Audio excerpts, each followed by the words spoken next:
si hung va ki din bong in sanga mon zo kalung hin salva in o Bethlehem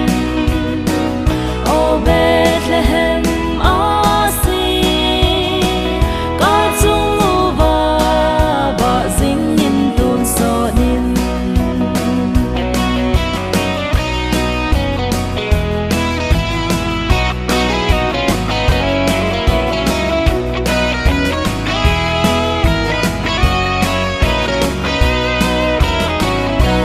san zalin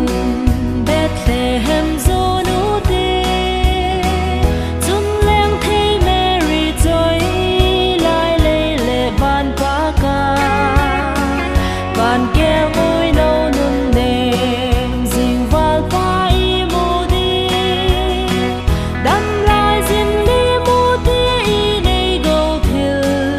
zo se o Bethlehem lam kaya si hung va ki din bong in sanga mon zo kalung hin salva in o Bethlehem asi ka chung uwa